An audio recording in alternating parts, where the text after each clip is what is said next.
So this morning we want to talk about choosing very carefully. We all have choices in life, don't we? And sometimes we make great decisions in choosing, and there are other times when we make decisions and they sort of slap hazard. And we end up finding out, gee, that was a wrong choice that I've made here. But praise God that God gives us examples from Scripture regarding choosing carefully. In your Bibles, if you turn to Matthew's Gospel, the 27th chapter, a very familiar passage about this time of the year when we talk about the whole Easter season and what's going to be transpiring when we recall what Christ did for us. So it's in Matthew's Gospel. You can keep your finger in there. We're going to be referring to the passage every now and then. Let's just stand up as we read God's Word together from the text which will be up on your screen. But the chief priests and the elders persuaded the crowd to ask Barnabas and to have Jesus executed. "Which of the two do you want me to release to you?" asked the governor. "Barabbas," they answered. "What shall we do then? What shall we do with Jesus, who is called the Messiah?" Pilate asked. They answered, "Crucify him." "Why? What crime has he committed?" asked Pilate.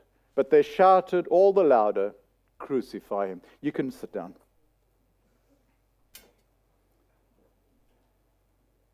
Before I was in the ministry, even studying for the ministry, I worked in sales. I was in clothing sales. I was in counter sales. I had my own shop where I did selling and stuff like that. And so I'm very familiar with sales and working with people. And oftentimes when a person would walk into the shop, they come in with a certain idea, and other people come in and they just haphazardly grab something and out they go. Other people browse and they take their time. They're in the shop for over an hour, and you think, good night, when are you going to make a decision to buy something? Some people make decisions quickly, some people not so quick. And they give little thought to whatever they're going to purchase or determine to purchase. Other people make decisions very carefully. They compare, they contrast, they examine the price. They'll take a picture of an item, compare it. Now what they do, well, where can I get it cheaper? As they do that, maybe some of you do that. I don't know. I'm not that kind of person. I don't have that time. But there are those who just love to do that. I think it might be wise, because obviously you're looking for the best deal you can get. They compare, they contrast, they examine price, they weigh their decisions. So oftentimes we have to do that. There was a person one day in the beginning of the fishing season. He just caught a huge bass and he tossed it back into the water. A huge bass. I mean, it was massive. People were watching that and people were wondering, why do you throw the fish back? Then he caught another medium-sized one and he tossed that back in the ocean as well. And they thought, why is that happening? Finally, he caught two little bass. And a curious boy who couldn't bear it anymore, he had to come to the fisherman and say, "What on earth is going on? Why hadn't you kept the big fish?" And he said, "Well, I have a small pan." So we always make decisions determining, and we have to make wise decisions in whatever we do. We sometimes make choices depending on our circumstances, just like this individual did. He made the decision he can fry two small fish instead of one giant fish. It was 99 degrees that September day in San Antonio when a 10-month-old baby was accidentally locked inside of a parked car by her aunt. Frantically, the mother and the aunt ran around the car. They were in near hysteria, while a neighbor attempted to unlock the car with a clothes hanger. Soon the infant was turning purple, was starting to foam on her mouth. It had become a life and death situation. When Fred Ariolo, a tow truck driver, arrived on the scene, he grabbed a hammer from the back of his truck, smashed the back window of the car, and set the infant free. He was heralded a hero at that time. "The lady was mad at me because I broke the window," Ariolo said. "I thought to myself, what's more important, the baby or the window?" We make decisions, and there are times when we have to make important decisions. Most questions of priority aren't between something important, but they're rather, or something trivial, but between something that's important and something that might be more important. And so we have to always ask ourselves, what's the most important decision that you and I must make? That's exactly the choice that people had on that fateful day. when Pilate got up before the crowd and they had to make a decision. He offered them the choice between Jesus and Barabbas. Who were they to choose? In this case, they made the wrong choice. Now, if you become theologically involved in that, we're not going to go down that rabbit hole this morning. But just on the surface, it seems like they made this wrong choice in choosing Barabbas over Jesus. They were choosing carelessly. Pilate, who was the procurator of Judea, was directly responsible to the emperor of Rome. In fact, he was there for a number of years. Pilate was an able man, experienced in the affairs of politics, of government, and as well as military. And he held this office for 10 years, and he was deeply trusted by the Roman government. However, the Jews despised Pilate, and Pilate despised the Jews. In particular, he despised the intense practice of their religion. Pilate launched the construction project of a new water supply for Jerusalem, and to finance the project, he took money out of the temple treasury. And that caused almost a riot. I mean, people got so upset, the Jewish leaders got upset about that. In fact, from then on, Pilate was on their not such popular list. In fact, they took it upon themselves to make his life very difficult while he ruled in Judea. They even threatened to exercise their right to report him to the emperor. Now that the religious leaders were demanding Christ's death, Pilate was on the spot. What do I do? He knew that there was a valid legal ground for the execution of Jesus. There wasn't a legal ground. But they gave him, and they said, well, this man is a blasphemer. Again, there's that religion. That aspect of religion. But Jesus was innocent, and he knew it. The religionists of the time were envious of Christ, and they saw him as a threat to their security. They saw Jesus as dismantling the whole priesthood. Pilate was aware of this, and this religious question had taken political overtones. For the purpose of accomplishing of the leading priests and the elders, they wanted to get rid of Jesus in the best way. They knew they couldn't execute him, so they looked to Rome. Well, this is a way we can get rid of him. So Pilate thought of a way to get off the hook. He conceived a compromise. So oftentimes you and I make compromises to get off the hook. Or we may even say it's a compromise and it might be just this little lie that we lie about. How oftentimes have we compromised? It was a custom for Rome to release a prisoner to the Jews at the Passover feast. And by this, Rome sought to humor and to secure the cooperation of the Jewish people, that they'd be more palatable or pliable in their hands. Probably thinking that they could choose Jesus, he offered the people their choice. Obviously, they're going to choose Jesus, this innocent man. And probably thinking that they would choose him, they said, here's the choice. A criminal or an innocent man. Pilate brought Barabbas before the people, and he brought Jesus out at the same time. And he shouted out to the people, choose today which one should be released. At this point, Pilate walked back into the judgment hall while giving the crowd a time to decide. He sat down. And it says that while he was sitting on the judge's seat, his wife sent a message to him. Don't have anything to do with that innocent man, for I have suffered a great deal today in a dream because of him. Sometimes we need to listen to our wives. On occasion, right? Always, all the time. I like that, all the time. But Pilate didn't take his wife's advice, and he again carelessly made the wrong choice. She declared that Jesus was righteous and just. She wanted Pilate to make a decision to protect Jesus. Pilate listened to her warning, but he again chose carelessly. He chose a careless compromise. He didn't think things through. Perhaps there's an ulterior motive here. See, God uses many ways in his attempt to reach us, in his attempt to reach people. How does he reach you and I? How did he reach you when you were lost before you became a follower of his? God used Pilate's wife in a dream to warn him, but he failed in making a righteous stand. He failed in making the correct choice, a wise choice. in declaring Jesus innocent. God still warns us today to be courageous and not to be indecisive. We must make decisions, and we need to be righteous in our decision-making process. We always need to stand for the correct way, the righteous way. Encourage one another, the writer of Hebrews says. Encourage one another daily, as long as it is called today, so that none of you may be hardened by sin's deceitfulness. We need to stand there for one another, to build one another up, to encourage one another, to live the life that Christ calls us to.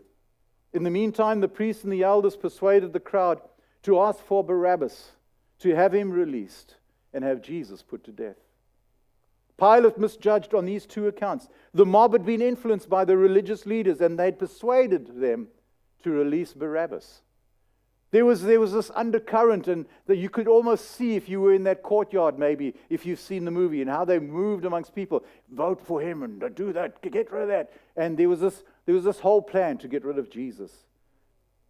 The religious authorities were deeply committed in seeing the destruction of Christ, to see him being put to death.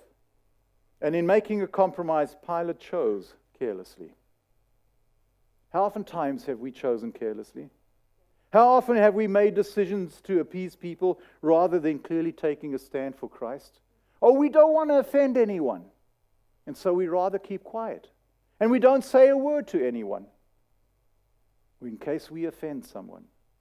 In case we have to stand for righteousness, and we may get a bit of backlash for that.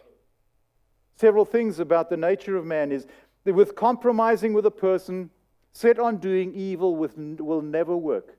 If you compromise with a person whose heart is bent toward evil, that compromise will never work. That person will do their evil no matter what compromise it might be. Understand that. Compromising oftentimes doesn't work. In fact, most times, especially when you compromise with a person who's bent on doing evil. Secondly, compromising when the evidence is clear will not work. Don't do it. Compromise weakens the character and the principle and the position. It will weaken your character. You'll be known as a compromiser. You won't be known as someone who stands for truth. You won't be known as a person who lives righteously before God. But you'll be known as a compromiser. How would you rather be known? As a person who stands for truth no matter what comes down the pike? Or would you rather be known as one who's wishy-washy and always compromising? Whoever is not with me, Jesus said, is against me. And whoever does not gather with me scatters. Are we building the kingdom with Christ? Are we encouraging people? Pilate lacked courage. He lacked decisiveness in taking a stand for Christ. He convinced himself that the people were probably going to choose Jesus anyway. So he made that compromise. He believed his compromise would work. After all, who would choose a criminal over an innocent person? People carelessly compromised their character in choosing Barabbas. That crowd compromised their very character. They chose Barabbas to be released under the influence of the religious leaders. How often times have religious leaders said something, and we know in our heart of hearts? I've heard stories of people, even in various organizations, who've had to make compromises because the boss told them to. What do we do in a situation like that when you don't make the compromise? People had chosen carelessly. Many times people choose carelessly because of coercion and compromise. Don't be coerced in doing anything. Don't compromise your stand for Jesus. The pressure of the world is to do evil. And it's a huge pressure. You just look what's happening in the world today. Indecision and compromise are not the way to face the world. Decisive dedication and separation are. We are called to be different as believers. We are called to live above the norm. God calls us to a higher calling as individuals, as followers of His. We choose carelessly when we choose without comparison. We always need to be careful in making choices. Pilate ignorantly felt that he was giving the people a clear contrast. Look at the comparison. Barabbas, here, this criminal. Some say that he was even a murderer. But whatever, or an insurrectionist. And they saw him as this, and he thought, there's no way they're going to vote for this guy and get him out. But Jesus was known as a man of compassion. He was known as a man of kindness, one of noble character, who only did good. William Barclay pointed out that when the people chose Barabbas, they chose lawlessness instead of law, war instead of peace, and hatred and violence instead of love. Because of compromise, they made the wrong choice. Barabbas, when we read of his name in the scriptures, was his last name. We usually refer to him as Jesus Barabbas. And that's the name usually given to him. Jesus is the Hebrew form of Joshua. And it was a common name at that time. And so Barabbas literally means, if you break it down, son of the Father. Bar means son of.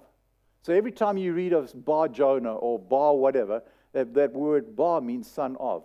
And so here is son of a father. The other day I was playing golf, and one of the individuals we were playing with, we always introduce ourselves before we tee off. And he said, and he came to me and he says, and I asked him, what's his name? And he says, my name is Abba. I'm like, what? I've never heard that name. And he said, yeah. And I said, oh, that's a very, very biblical name. Did you know that? He says, yes, I know, because I'm Jewish. And so we had this dialogue as we were playing golf about the things of the kingdom. And he spoke of his Jewish faith. I spoke, and he asked, well, what do I do? And I told him. And there was just a pleasantness as we spoke about this. Who were they to choose?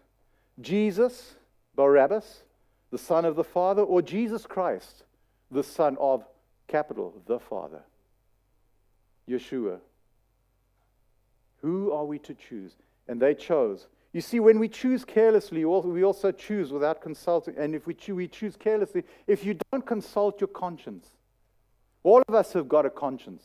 I think God put that in our hearts, that we must have a clear conscience in whatever we do. Wanting to pacify or satisfy the crowd, Pilate released Barabbas to them. Pilate's choice was because of expediency, the pressure that he was facing, not because of his conscience. He went against his conscience. His conscience told him to do the right thing. But because of expediency and because of the situation, he made the wrong choice. And the same thing is true with the crowd. They had a conscience. God gave them that conscience. They knew what was right and wrong. But because of peer pressure, because of the religionists of the time, they pressurized the people. They allowed themselves to be manipulated by the leading priests and the elders. They were pressured by the mob. Violence maybe would happen if Pilate didn't make the right choice and didn't release Jesus to them. How often do we make decisions on that same basis? We ignore our conscience. Our conscience says, don't do it. And we go ahead and do it. Right? Has that ever happened to you, or am I just alone up here speaking? No, I can see the wheels turning. We make choices, oftentimes the wrong choices, because we didn't. And we do those things because it's more expedient for us to make those decisions. It's more beneficial to us. You have to choose between two people. You choose the one who pressures you the most. It's like the squeaky wheel gets the oil, right? The more a person is in your face about something, you try to pacify that individual. It's like, calm down, we'll work it out. And sometimes there's a compromise that goes on. You choose between two places of service, and you are sometimes, most likely, choose the most easy place to serve. God calls all of us to serve. And sometimes He'll call you to a difficult place to serve. Don't compromise then if God's calling you to that area of service. You say, isn't there something easier for me to do? Listen to your conscience. If there's a need, step in and meet that need. Sometimes we choose carelessly when we choose without considering the consequences. We don't even think of the consequences down the road of the choice that we've made. Former President Ronald Reagan once had an aunt who took him to a cobbler for a new pair of shoes. And the cobbler asked the young Reagan, do you want square toes or do you want round toes? Unable to decide, young Reagan didn't answer, and so the cobbler gave him a few days, and he said, go think about it. And several days later, the cobbler saw Reagan on the street, and he asked him again, what kind of toes do you want on your shoes, square or round? Reagan still couldn't decide, and so the shoemaker replied, well, come by in a couple of days, and your shoes will be ready. And when the future president did so, he found a square-toed shoe on one side and a round-toed shoe on the other. This will teach you to never let people make decisions for you, the cobbler said to his indecisive customer.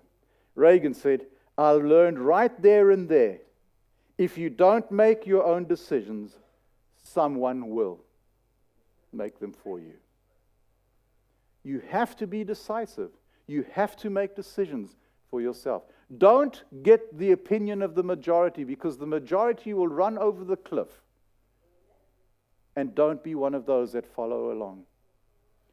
Be your own person. Christ calls you to follow Him with righteousness and uprightness. The crowd shouted, stating that they would take the consequences of the act. We don't care what the future holds. They would suffer the consequences of choosing carelessly. Look what it says in verse 25. And the people answered, His blood be on us and our children. They didn't even think what they were saying. May His blood be on us and our children. It's a tragic but unbelievable scene, what happened there. The crowd cried out to God to hold them responsible for the death of Christ. One of the consequences was guilt and having chosen and made the wrong decision. Sometimes I think about this, and I might be stepping over the line here a little bit, but when I see how God, in His love and in His compassion throughout the Old Testament, when you read 1st and 2nd Kings and you read the prophets, you see how God always reaches out to His people, giving them the heads up. Look, if you're not going to come to me, this is what's going to happen. The Assyrians are going to come. The Babylonians are going to come. The Persians are going to come. The Greeks are going to come. And and we know what happened, just like God had said. In our study on a Saturday morning with the men's group, we're talking about that. How God warns us. And He does that to love us, because He loves us and He has compassion on us. He doesn't want us to go off the deep end. They didn't realize the consequences of their choice. And I think back to the Holocaust.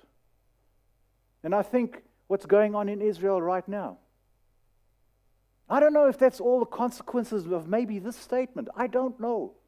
But God, in His love and His mercy, is trying to draw His people back to Himself. And saying, listen, I've sent Jesus to be your Redeemer, to be your Savior. I don't know, I'm stepping out a little bit here. But I've thought about it. It is by and through the blood of Jesus Christ that we have the forgiveness of sin. By His shed blood on the cross of Calvary. And when the blood of Jesus is on us, we are forgiven of our sin. We have this new life. We have purpose in our lives. And we must never compromise.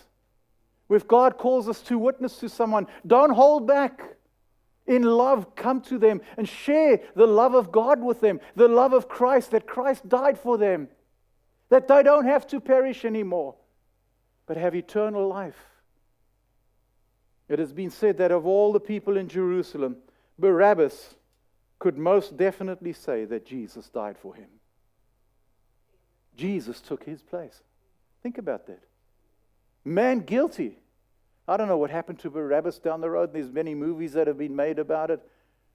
That it's all fiction. We don't have that account. And all the theories on the atonement, the best explanation is still the simple statement that Jesus Christ died for my sin. If we could just believe that. Jesus died that I might live. Jesus shed his blood to wash away my sin. Your sin.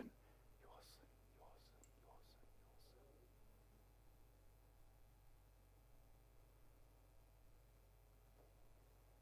sin. He died for Barabbas' sins. And he died for your sin and my sins. Today we have the freedom. We have the liberty to make a wise choice. to make a choice, not foolishly or quickly, but to think about the choices that we make. In Jerusalem that day, the people chose carelessly when they chose Barabbas instead of Jesus. You and I must not do the same today. Choose Christ. Choose to follow him wholeheartedly, passionately, committed. That's what Christ calls us to. John writes this, he says, and this is the testimony. God has given us eternal life, and this life is in his Son. Whoever has the Son has life. Whoever does not have the Son of God does not have life. And when you see the world that doesn't know Jesus, those that you rub shoulders with, they might not be evil in the sense that they commit crime or whatever. They might even be nice people. But without Jesus, they don't have life. And you and I are the ones that Christ has called to show them and to point them to the cross, to point them to Jesus, that they may have life. Some of your family members this morning aren't following Jesus. Christ calls you and I to be that witness to them. And if they reject it, it's fine. But at least you've shared the gospel. See, people have choice. Then the choice that they make is their decision, not yours. Yours is to stand for Christ. My heart broke this past week when I saw an individual who had passed away, a loved one. And I thought, and I shared with my wife, and I said, I wonder, had this person heard the story of Jesus? Had the gospel been shared with her? I don't know. I would hope so. But every time a person that you and I encounter in life, God's giving you the opportunity to tell them about Jesus. Remember that you are the living witnesses for Jesus. And take the opportunity. And if they reject it, it's fine. You don't have to get bent out of shape.